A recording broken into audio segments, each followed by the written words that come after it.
in a refugee camp, so modeling couldn't have been like the furthest thing from like my upbringing.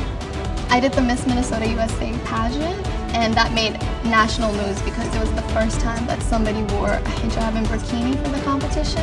And I did get a little bit of backlash from both the Muslim community and the American community, but just a year later, it was amazing and I felt so emotional just seeing 10 Muslim girls, and like I think 8 of them wore the hijab, and they did it, and it was normal, and the community accepted it, embraced it, and I saw parents in the audience just proud and like, this is something that's not necessarily our culture, but I'm one person, I can't represent everybody. You know, my point is like, I want to motivate them to, it doesn't have to be fashion, but just go out and don't be afraid to be the first. I wanted to compete for Miss Minnesota USA for mostly scholarship opportunities, but then something crazy happened. My life changed immediately after I competed because it was the first time that someone wore a hijab and burkini for the Miss Universe organization. And then that sparked so much headlines, and Kareen Rawfield flew me out to New York to shoot my first ever, photo shoot, which ended up being the cover for CR Fashion Book. And everything kind of took off right after the pageant, and then modeling came along. And for me, I never saw hijab wearing, like a hijab wearing model. What does that look like? That never existed. Did you guys realize that you were breaking barriers while you were on your own journey? I guess for myself, because my community has never had that, it didn't really feel like, it felt kind of scary to be the first. But then being the first means nothing if there's not a second, a third, a fourth. If you're not making space for other women to come. So for me, I've always taken pride in the fact that I've always had girls coming up to me, and it might have been scary to be the first, but then hearing girls saying, oh my gosh, I didn't even know that you could do that.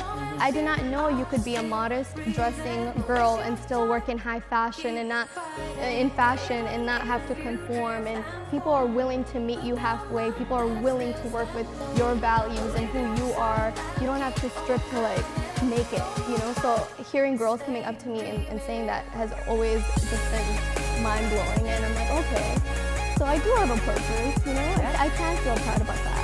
And who knew? Sports Illustrated too. And I did not tell my mom. Oh, girl, it was news for my entire family when that came out. Because I also have African parents, and girl, you're shaking your head. So you'll have to give a TED Talk on your community. Girl, my mom is still saying, can you get a real job?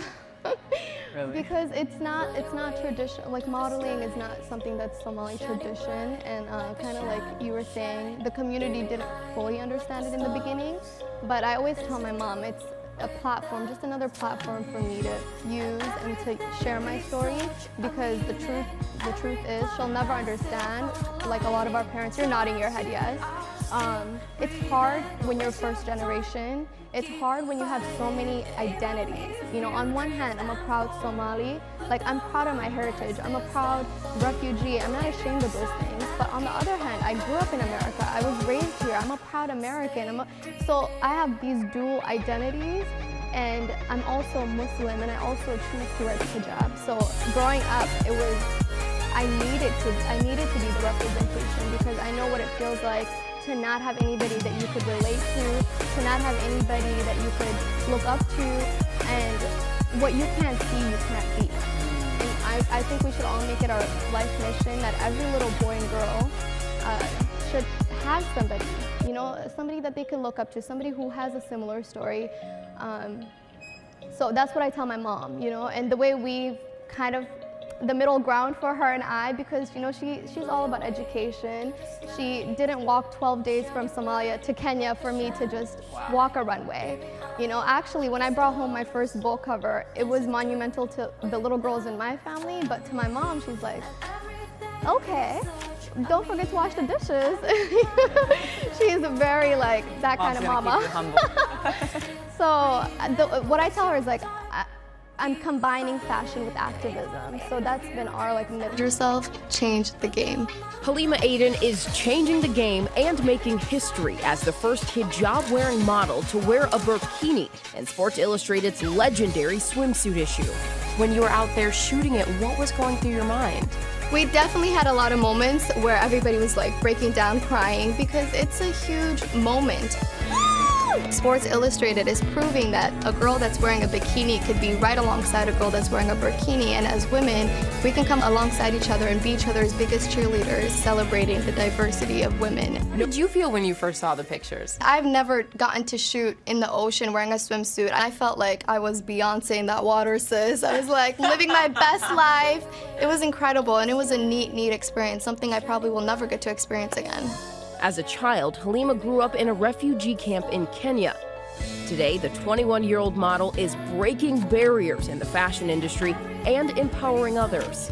What are your hopes for the future in continuing to be such a role model, not just a supermodel, but a role model for so many people? For me, what I've always been passionate about is combining fashion with activism and breaking those stereotypes. Like, who says a girl wearing a hijab cannot shoot for SI? You know, who says? And I want to continue to show girls, like, these spaces that you think are not for me, I want to show them, like, yes, you can. You're a queen. Yes, you can. Hi, I'm Halima Aden, and I'm a model and UNICEF ambassador. We want to move now to the groundbreaking model revolutionizing the definition of beauty. She's Muslim and follows a modest dress code. You were the first to wear a hijab in a beauty pageant. Last year, the first model to pose for Sports Illustrated in a burkini. What did it feel like when you first saw Vogue magazine and you saw your face in it? Wow. I was shocked, and honestly, I couldn't believe it. You know, my first Vogue cover was with Vogue Arabia, and I was like, wow, I can't believe at 5'5", at the time I might have been wearing braces, so to me I was still having a shock, like, wow, I can't believe I just scored my first Vogue cover this early into my career, so it was very shocking, but in all the best way.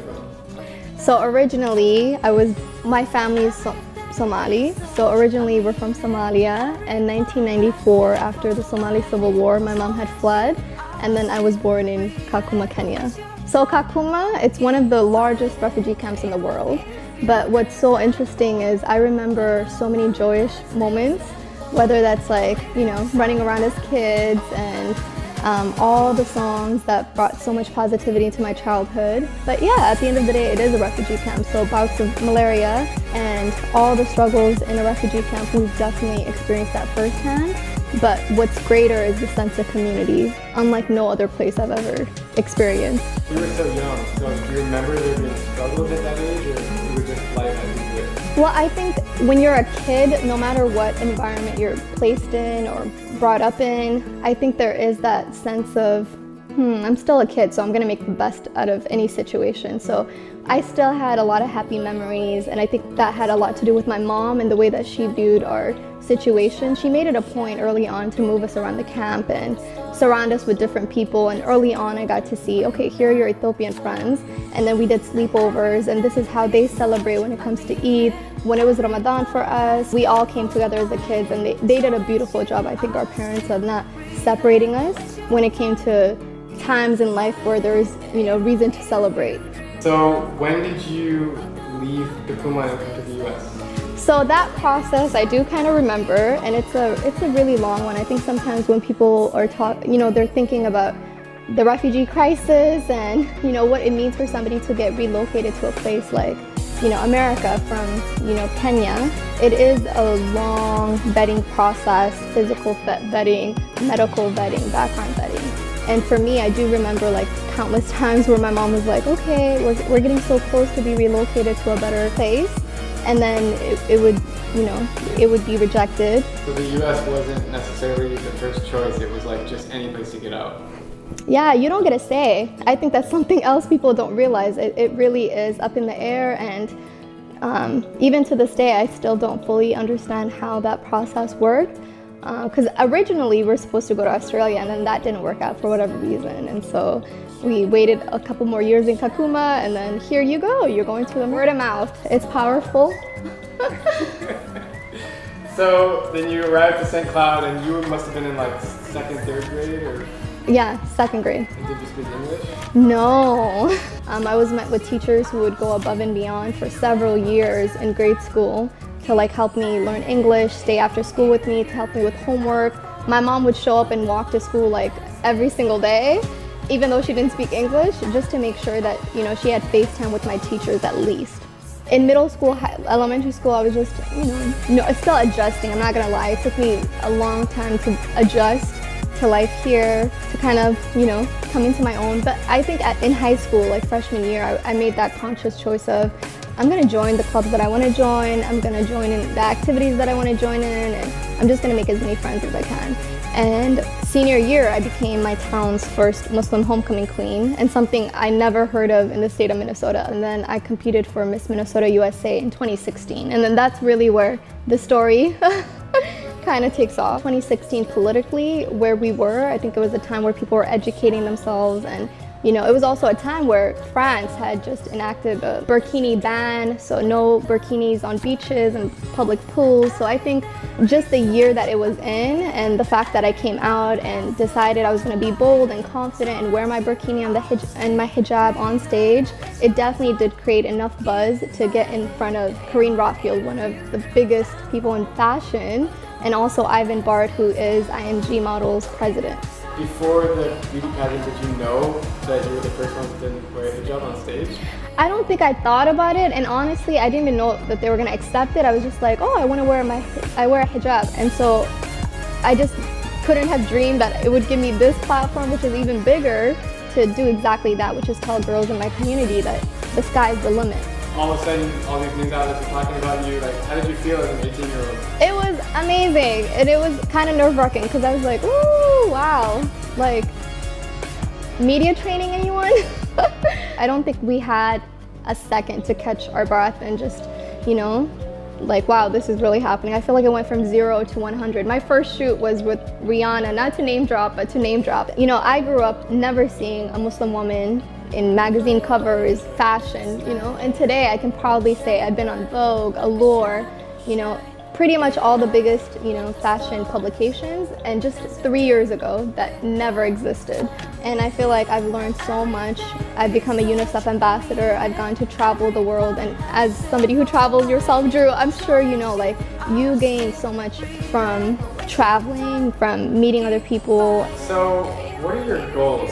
What are you trying to accomplish with all this modeling? Well, I think fashion is amazing, and I just recently became Vogue Arabia's diversity editor-at-large, which, you know, at 22 I never thought I'd be getting to do my own column every month, and it's a huge, you know, honor, and I'm so grateful. So I'm excited to do more outside of just modeling, but like within the space of fashion, to do more in terms of like just being a voice and also amplifying other people's voices and bringing out different stories that maybe the general public doesn't always get to hear.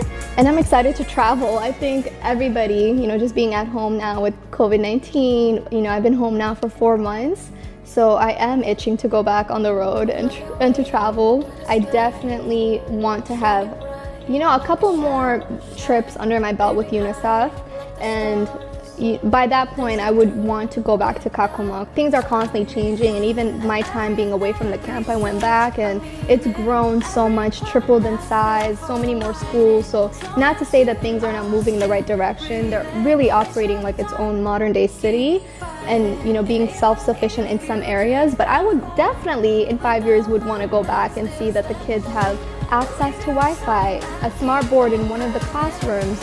You know, I want to see some more modern technologies in the classroom so the kids can have the chance to communicate with the outside world and to have some type of normalcy, and also not be tied down to a single teacher educating them only on what they can teach. It opens up the kids' minds to everything that we have here in Minnesota. So I think that's definitely a project that's going to take time, but I'm putting it out into the universe because I believe in manifesting. What is the message that you want to say to the world? Okay, so my message to the world would definitely be something that I've said a million times now, and it's become my personal mantra / motto, and it's don't change yourself, change the game. Meaning, you know, if you don't see yourself represented in any given space, be that person, be a change maker, be a risk taker, just do your part and make sure that you're, you know, putting yourself out there, because the best things in life happen outside the comfort zone. Thank you so much. That was Being changed, so come with me. We have to take a moment We are at New York Fashion Week, doing the kickoff to Fashion Week.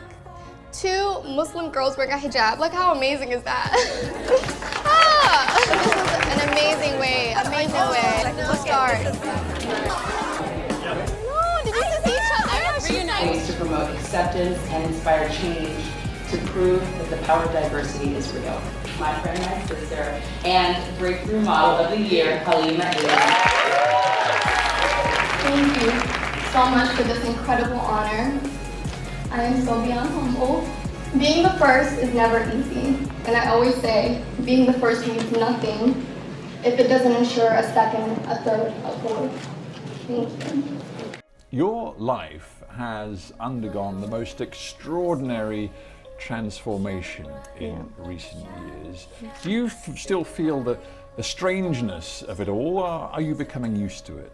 I don't think you could really ever get used to fashion. It's a different world and so different to the world that I come from. So I'm still adjusting, and every day it's something new. It's very important to go back to the beginnings of this story. You came to America with your mother when you were just 7 years old. Do you have much of a recollection of what life was like in that refugee camp in northern Kenya? So Kakuma, surprisingly, was a great childhood. You know, not only was it the largest refugee camp in the world, it was still a beautiful childhood, you know, despite having obstacles like malaria, not knowing, you know, where your food is going to come from. It is a refugee camp, so definitely not an ideal place to raise a family, but thank God I experienced it, because the community and the values that it instilled in me, I still carry with me today. I think a lot of people will be very surprised at those words. Really? You almost make it sound like a very happy childhood, but it was surely it was riddled with insecurity and poverty. Yeah, not knowing, like, it's funny now because it's ironic because I'm in fashion and constantly surrounded with clothes, when my childhood, like, we were scrapping to find shoes,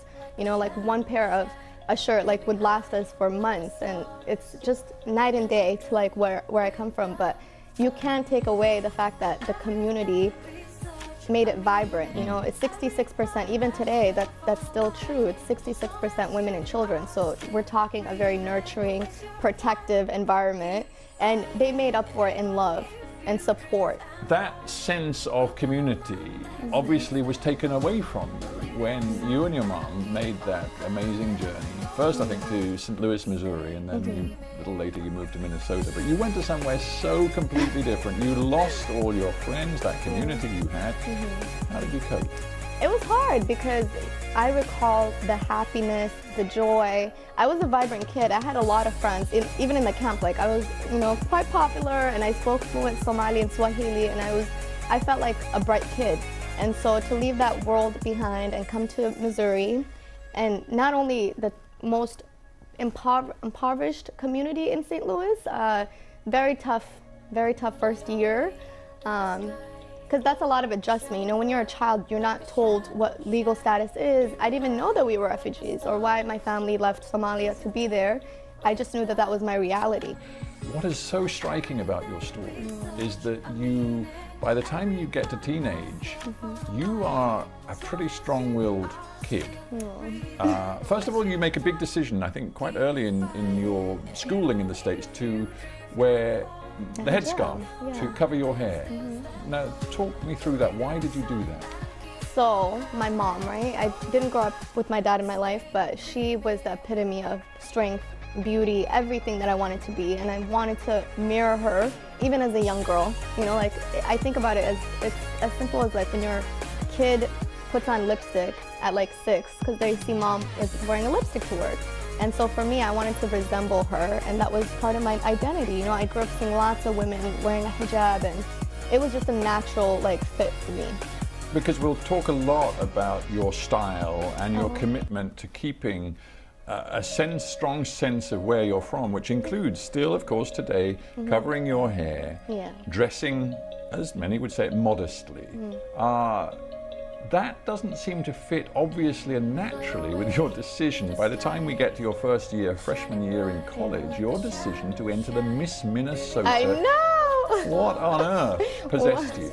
Well, it's a great platform, and Platform for what, though? What was your aspiration? For scholarship. $10,000, even if you don't win the competition, but you make it to the semifinalists, you can walk away with $10,000, $15,000 worth of scholarship. I'm just imagining what your mother might have made of it. Oh, Mom was like, wait, what?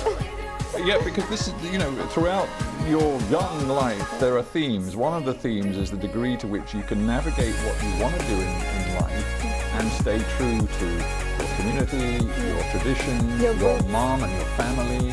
So did your mum at any point, when she's maybe thinking of swimsuits and the traditional vision of a beauty contest, did she say, Halima, you should not do that?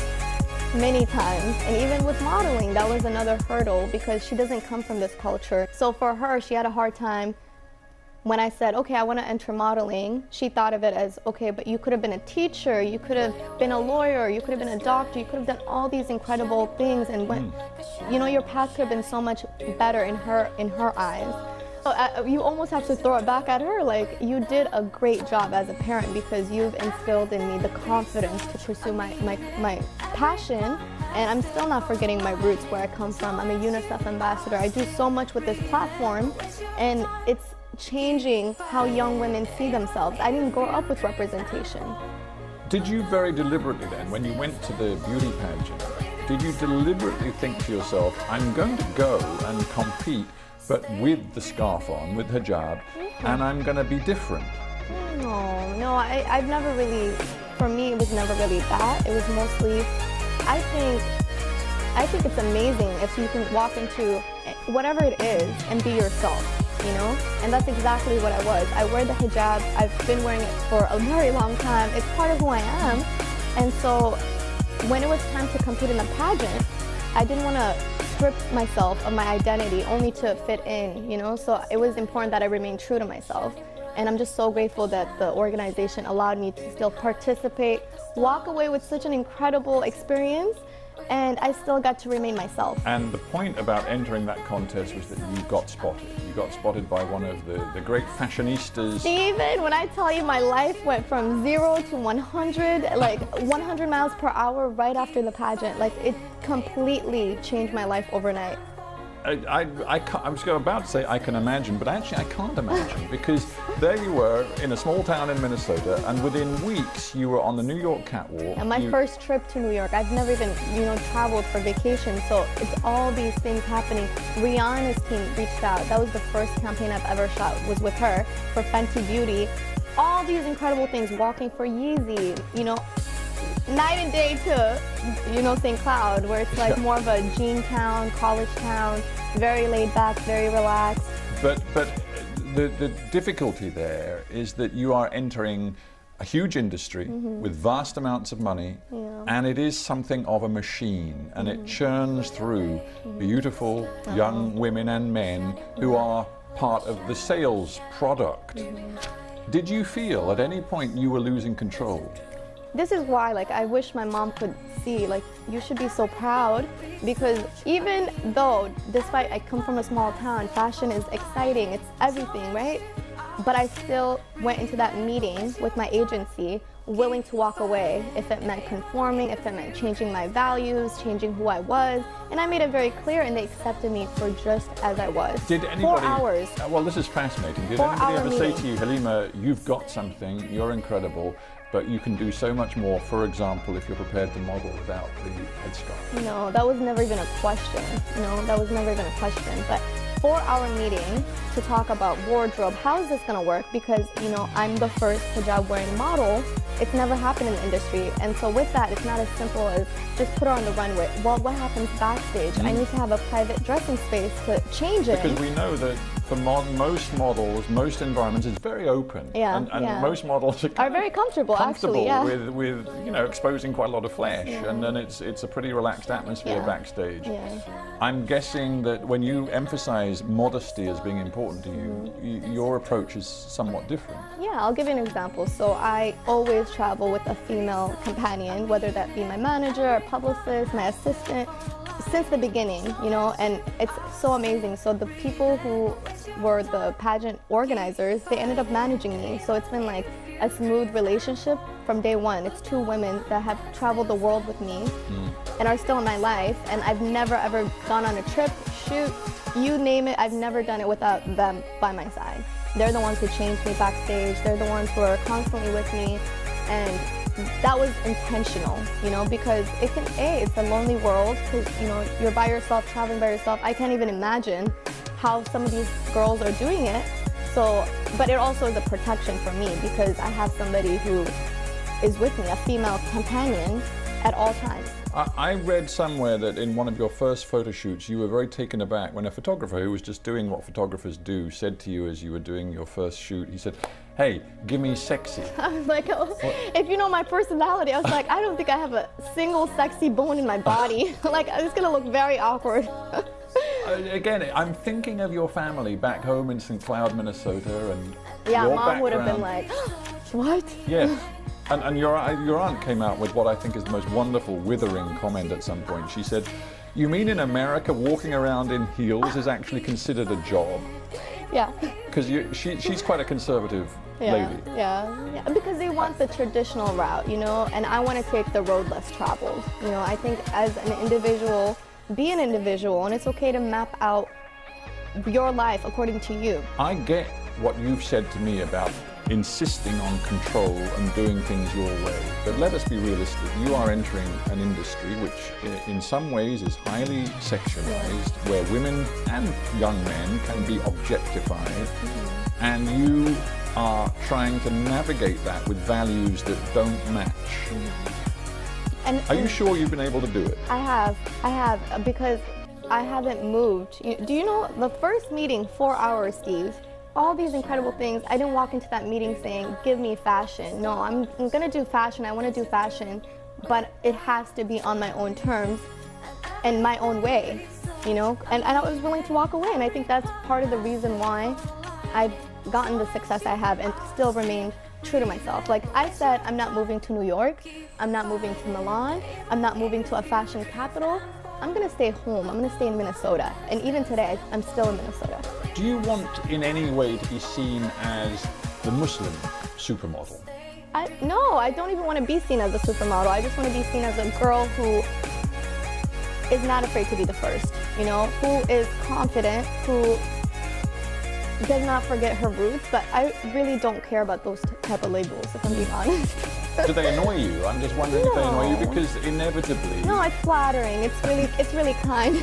But it also opens up a discussion, and I'm wondering whether you've experienced it yourself, you know, where I'm thinking on social media, you have a massive social media presence. Do you ever get Muslims who look at the world you have entered and who criticize you or abuse you or say, you know what, you as a sister, you should not be there?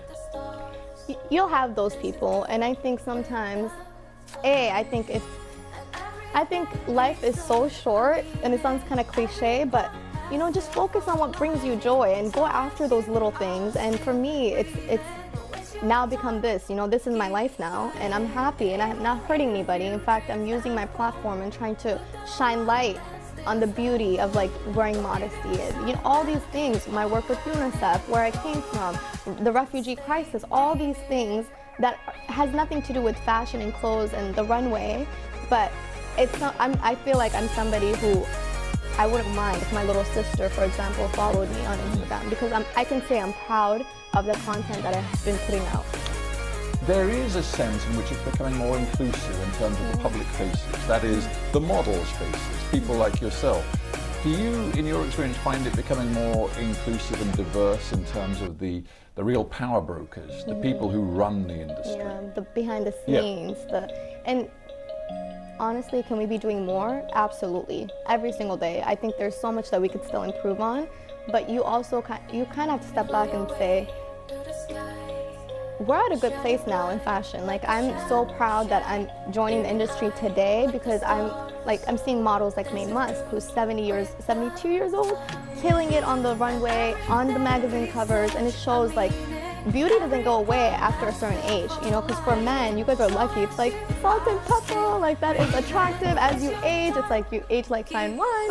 But for women, as you probably know, that isn't the same, you know. So I'm glad like we have women like May and all these incredible older women who are the face of fashion, who are models. Winnie Harlow, Ashley Graham with body positivity. So many faces out there that are sparking the conversation.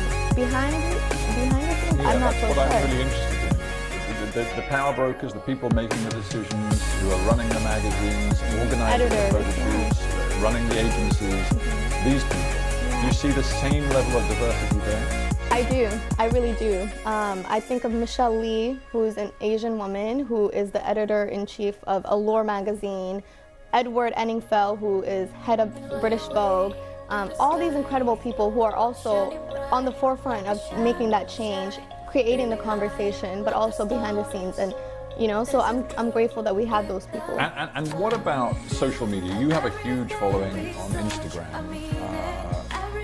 You clearly have a look that many people, young people around the world would like to emulate. But there is a real concern that young people, in this seeking out of perfection, trying to change themselves to match the models that they see on Instagram, they're actually getting themselves into a very difficult place mentally.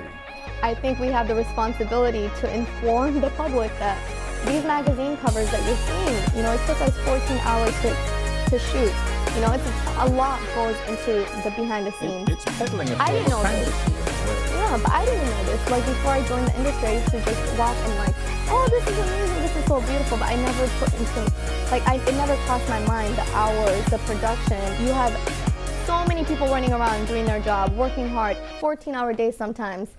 And it's not as simple as, boom, we got the shot, everybody can go home, you know? I'm just wondering, you're a 22-year-old young woman, and I'm just wondering what you would say to the many other young people who feel that they don't look good enough. And I'm just thinking of the words I read from a leading UK cosmetic doctor who said recently there's a hugely prevalent trend with young girls in particular asking for bigger lips and contoured cheeks and all sorts of other things in a bid to emulate what they see through filters on Instagram and other sites like that. That's funny that you, like it's funny that you brought that up, because when I was younger, I never used to smile with my full lips. I used to be like, you know, because I got made fun of for having fuller lips. So it's funny how years later, people are running, like there's so many challenges trying to achieve fuller lips. And I was like, what happened? Because like when I was younger, that wasn't the standard of beauty.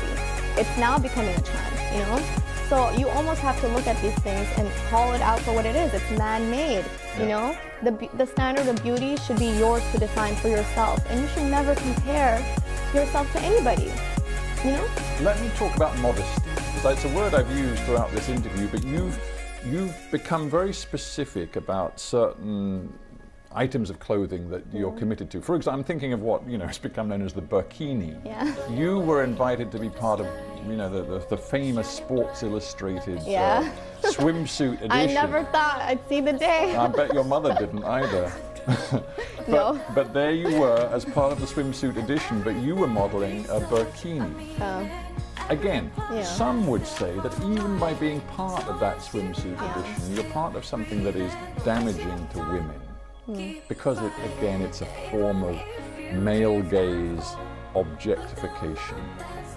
Okay, I'm gonna have to disagree with that, only because it's empowerment. You know, first we were talking earlier about behind the scenes. MJ Day, a woman who is sparking the conversation. It's so much beyond than just girls on a beach taking photos. You know, it's led by a woman, for women. And the models, I can tell you, they're women who are entrepreneurs. Like Tara Banks just got back the year that I shot, and she was one of the cover girls. And she is a woman, an example, Chrissy Teigen, Ashley Graham. This magazine sparked an entire career for them. But they're wearing different swimsuits from yours. I'm just wondering whether you see, frankly, a market opportunity here to reach out to women who want to look good, but want also that element, as we've discussed, modesty. And I know that you've started working with retailers on particular sort of hair covers and turbans and scarves. Is that something you think women, far beyond sort of, you know, the cultural tradition that goes with Islam and you know, parts of the world where you come from, it could reach a much wider audience? 100%, only because modesty, and I've said this since day one, modesty is not for one culture, it's not for one group of women. Modesty is the oldest, it's a fashion staple. It's been around since the beginning of time. It's gonna be around for another 100 years. It's an option, just another option for people to participate in. And I'm not saying it needs to be a hijab and a turban and it needs to look like me for it to be considered modesty. In fact, like beauty, I think you define it for yourself. And your message to those, for example, in France, the municipalities and the politicians who railed against bikinis on the beach and said it contravenes French values, French culture, French secularism. And I think that's so sad. If a woman wearing a swimsuit threatens French values that much because of an article of clothing, what does that say about the values to begin with? And I think it's also unfair that it's women dealing with these things, women being arrested from public pools, beaches for wearing a burkini, another form of swimsuit. You know, like I have such a hard time. I want to end, as I promised I would, by talking a little bit about your return. That you were invited back, you've become a UNICEF Goodwill Ambassador, and you were invited back to the camp you came from in northern Kenya. What did it feel like? Oh, it was a whirlwind of emotions. Like I went through all the stages with that trip, because I went back at 21. I think I was 21, right? And it was my first time coming home. And you know, like I was 7 years old the last time I was there, running around and all these amazing memories, but like a different lens to come back as an adult and see, wow, like it's like horrific.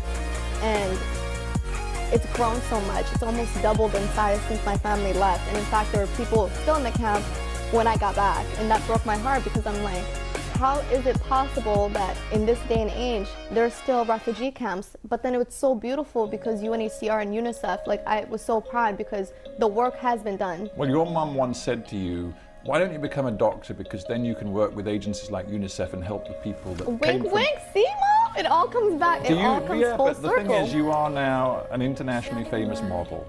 Really, genuinely, do you think in your life you can make a difference to the people who live in Kakuma camp? I think so, and it's coming from a selfish place when I say I wish I had somebody who's walked in my shoes, who could come back to the camp, look me in the face and say, this is what hope is, and it's okay to dream and have a life, and you deserve that outside of the camp, outside of these four walls. You deserve to dream big and prosper. And I hope that one day we get to a place where organizations like UNICEF are not needed, because every child has exactly what they deserve, you know? And it also, it just breaks my heart when I think of some of these numbers where it's, yeah, it gets me so emotional, but I see the hope, and I think more success stories like my own, they're out there, you know, they're out there because refugees are resilient people, they're strong-minded people, they're people who have so much to give, so much love to give. When I went back, the kids were singing and like dancing and happy, and earlier you asked me, how is it possible to like still have a happy childhood, you know, despite it being a refugee camp? And I realized these people, yes, they don't have access to many of the things that we probably take for granted every single day, but they have something so beautiful in their spirit that no one can take away from them. No government, no nothing. And that is a gift. That is a gift. Halima, Aden, it's a beautiful thought to end on. Thank you so much for being on Hot Talk. Thank you. Thank you very much.